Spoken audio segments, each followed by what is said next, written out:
Vale, pues os decía que vamos a ver para terminar esto un ejemplo concreto que además es de la red nuestra. Ahora las conexiones de ADSL ya, la verdad es que no sé si nos queda alguna, pero las hemos evolucionado todas, creo, a FTTH, a fibra. Y entonces eso evidentemente ya es otra historia. Como sabéis, la conexión de fibra es una conexión toda digital, ¿vale? Ahí no hay módems, el aparato que te conecta a la fibra, eso sí que está mal llamarle módem, ¿vale? Pero hemos tenido en el pasado. Y uno de los sitios que teníamos una conexión de este tipo era el centro de idiomas, que está en la calle Joan Reglá, ¿vale? Por eso veis ahí, pone Reglá router, ¿vale? El router que conectaba el centro de idiomas era un router que tenía una conexión ADSL, como la que tengo yo en mi casa. Lo que pasa es que era un router Cisco que nos permite, mediante comandos, ver información detallada. Dicho sea de paso, el router de casa también nos permite ver mucha información detallada, generalmente mucha más de la que necesitamos, ¿vale? No es porque sea de Cisco, pero en este caso, pues el ejemplo que os he puesto es de Cisco, es del router nuestro. Entonces, aquí os muestra por separado una serie de parámetros para el sentido descendente y para el sentido ascendente. En concreto, aquí hay un dato interesante que dice capacidad utilizada 59%.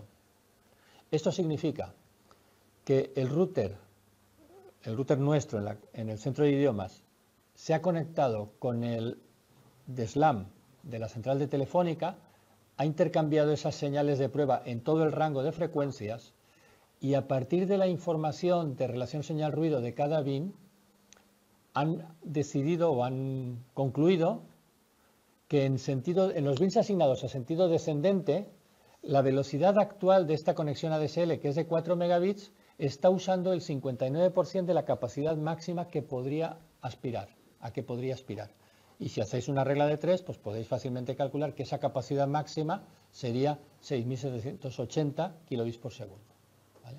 O sea, por lo que ellos han medido, esa sería la velocidad máxima que podría tener esa conexión en sentido descendente para el rango de bits que el operador tiene configurados, ¿vale? Y la misma operación hecha en sentido ascendente, pues nos da que estamos al 68% de la capacidad máxima y que esa capacidad máxima sería de 753 kilobits por segundo, ¿vale? Luego tenéis algunos datos que ya os sonarán porque habla de atenuación, de margen de ruido, o sea, de relación señal-ruido, como veis en dBs, de potencia de salida en dBms. ¿Os acordáis de los dBms, decibelios milivatio? Pues aquí también se utilizan las mismas unidades. Dicho sea de paso, en fibra óptica no lo dije, pero también se utilizan los dBms como unidad de medida de la intensidad de señal, realmente de la potencia, ¿vale? Siempre hablamos de potencia. Bueno, y las otras cosas no vienen al caso. La salida de este comando era más amplia, esto solo es la primera parte, ¿vale? Pero para que se pueda ver, pues claro, la he partido en 2 diapositivas. Entonces, lo que viene a continuación es la segunda parte de la información que genera ese comando, showDSL int atm0. También otra cosa un poco al margen. Las redes ATM dejaron de existir hace muchos años y no se utilizan para nada, pero curiosamente ADSL se basó en el uso de celdas ATM y es lo único hoy en día, creo yo, que sigue utilizando tecnología ATM de lo que existe, ¿vale? Todas las conexiones ADSL realmente son conexiones ATM. Por eso la conexión ADSL se denomina ATM0, la interfaz en el router. Bueno, no tiene mayor interés, pero solo como curiosidad. Bueno, decía, la salida que genera este comando tenía otra parte que es esta. Aquí nos da algunos datos interesantes. Por ejemplo, aquí nos está diciendo, evidentemente, la velocidad que está usando. 4 megabits y 512 kilobits. ¿Vale? Es lo que está contratado. Lo de antes, los 6 y pico, los 700, era el máximo teórico. Pero lo que realmente está configurado, y es lo que vamos a poder usar, son los 4 megabits. Lo que viene a continuación son los contadores de errores. El primero es un contador de errores corregibles. Reed Solomon, lo veremos en el tema siguiente, es un código de control de errores, un código corrector, o sea que permite detectar un error y corregirlo. Por eso lo de S, Error Correction. Nos está diciendo, he detectado 774 errores que he podido salvar y 6 que no he podido salvar. Lo que llama errores de CRC es que ya no ha podido corregirlos, ¿vale? Claro, y 4 errores de cabecera. Bueno, No es muy útil esta información porque no sabemos de cuánto tráfico estamos hablando, de cuántos paquetes. Claro, no es lo mismo tener 700 errores en 700.000 millones que en 7.000 paquetes. Y como el dato del número de paquetes no lo tenemos, que sería el acumulado desde que se encendió el router, será bastante grande, pues en principio no es muy útil. Pero sí puedo deciros que la conexión iba bastante bien y un rendimiento razonable, etcétera. ¿Vale?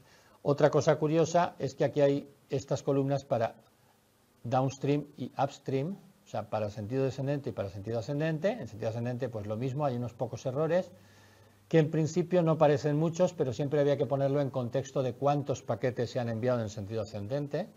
¿Vale? Y la otra cosa es que hay una columna que pone interleave y otra que pone fast.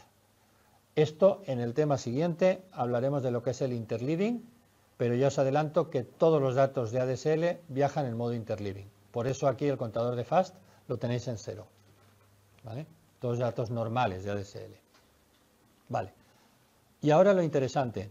Lo que viene a continuación es una tabla donde nos está mostrando, si los contáis, hay en total 256 numeritos. Todos los numeritos están entre 0 y 9. En realidad son dígitos hexadecimales, o sea que todos están entre 0 y F. ¿Vale? Lo que pasa es que ninguno ha superado el 9. Los más altos que nos aparecen son 9. ¿Y qué dicen estos numeritos? Pues están directamente diciéndonos los bits por símbolo que está utilizando en cada uno de los 256 bits. O sea, el bit número 0 es este. El 1, el 2, el 3, el 4, el 5, el 6, el 7. El primer bit que tiene un valor distinto de 0 es el 7. Ese es el primer bit que utiliza. Los bits del 0 al 6 los ha dejado reservados para la telefonía convencional. Se ha curado en salud, o sea, ha puesto un margen generoso, porque en realidad la telefonía convencional está usando el primer bit. El canal telefónico son 4 kHz y estos son 4 y pico, ¿vale? Por si acaso, le deja todo lo demás. Y empieza en el bit 7. Este 5 quiere decir que él está utilizando ese bit, el bit número 7, con 5 bits por símbolo. La modulación, pues no sé cuál sería, la 32QM, si no me equivoco, ¿vale? El siguiente lo usa con 6, el siguiente con 6, el siguiente con 7. O sea, va creciendo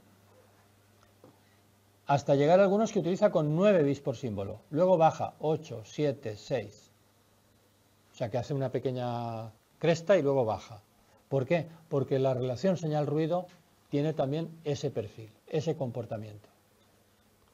Luego hay unos bits a 0. Esa es la separación de un sentido, del sentido de subida al de bajada.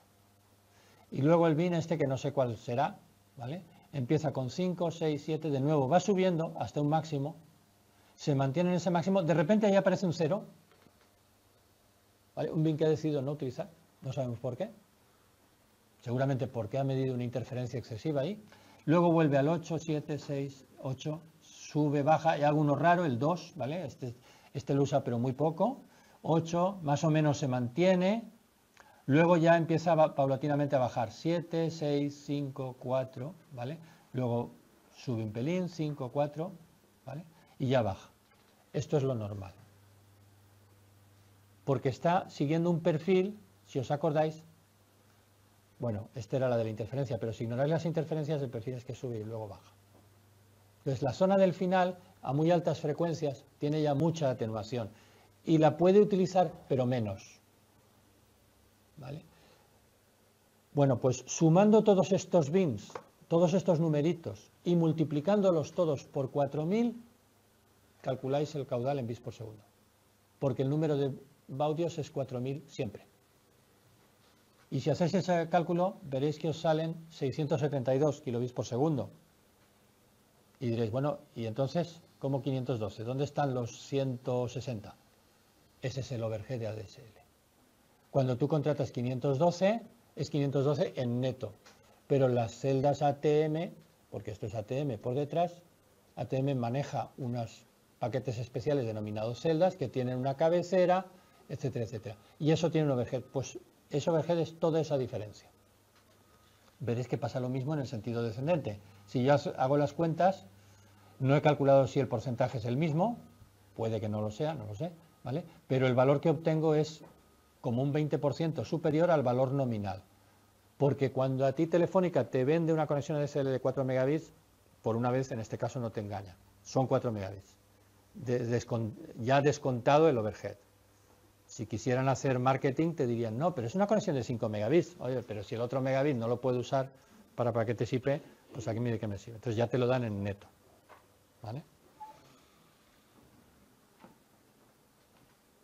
Bien, pues todo esto lo tenemos graficado aquí, ¿vale? Esta gráfica nos muestra los valores de los 240 y tantos bins que está utilizando, porque no los utiliza hasta el final. Entonces aquí podéis ver el bin que decidió no utilizar, el bin que decidió utilizar con solo 2 bits por símbolo, ¿vale?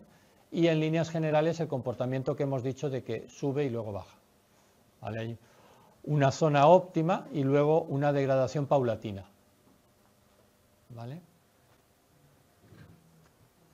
Bueno, pues la cosa tiene más historia. Esta conexión, sí. Bueno, gracias. Decía que este caso tiene una anécdota curiosa, porque nosotros teníamos contratada la conexión de Joan Roglà, como varias más, a un caudal con Telefónica, y como campaña de promoción, pues en un determinado momento Telefónica ofreció no, directamente a los clientes que tenían 4 megabits, le dijo, ahora sin coste adicional te voy a subir a 8 megabits. Y uno dice, pues encantado de la vida. Si me va a costar lo mismo y voy a tener el doble, pues a por ello. Pero acordaros de un detalle, antes cuando hemos hecho el cálculo ese con la capacidad máxima teórica nos salía 6 y pico megabits, ¿os acordáis, no? Pues ese mismo router, incrementado a 8 megabits, por Telefónica casi sin preguntarnos, haciendo el mismo comando de antes, mostraba esta salida. Dice, capacidad utilizada, 98%. En sentido descendente, y en sentido ascendente 86%.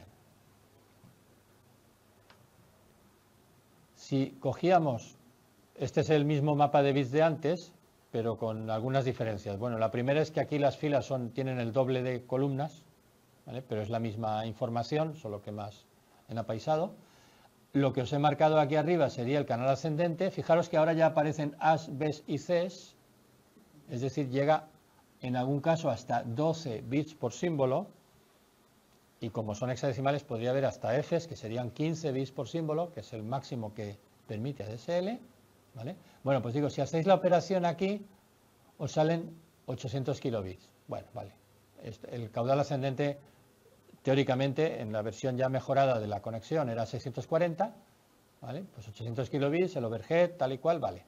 Pero el canal descendente eran 8 megabits, y nosotros aquí contamos 7.564 kilobits por segundo. ¿Cómo puede ser? Si con 4 megabits nos salían casi 5, con 8 nos tienen que salir 9 y pico. Pues que simplemente el bucle de abonado no daba para más. Esto era lo más que se podía. Y con esta serie de modulaciones, aquí podéis ver, bueno, no podéis ver porque de nuevo no tenemos el dato cuantificado del número de paquetes que habían circulado en ese momento, pero sí que os puedo decir que estas tasas de errores eran apreciablemente elevadas. Tan elevadas que el rendimiento de esta conexión así era peor que antes. Así de simple. En la práctica esto iba más lento que a 4 megabits. Porque esos errores estaban generando el reenvío de paquetes y el retroceso de conexiones, de forma que a nivel práctico para el usuario esta conexión era más lenta. Tuvimos que pedirle a Telefónica que por favor nos volviera a la velocidad antigua. Y afortunadamente lo hicieron sin cobrarnos nada por ello. ¿Vale? Una pregunta. ¿Un router mejor podría haber mejorado en parte el problema? No, es un problema del bucle de abonado. De hecho, intentaron con otros bucles de abonado, teóricamente nos dijeron que intentaron limpiar, pero lo que intentaron era cambiar el bucle de abonado, no van ahí con una bayeta y le quitan el polvo. Sí, porque ellos no se molestan. sea, estas cosas de los ramales que quedan colgando de conexiones antiguas, imaginaros lo que es para una compañía telefónica tener que llevar documentado para cada bucle de abonado dónde ha estado conectado, saber, vamos, eso sería mucho más caro que al final tender un cable nuevo o probar con otro al azar y ya está. ¿Vale? Bueno, pues esa es la historia curiosa al respecto.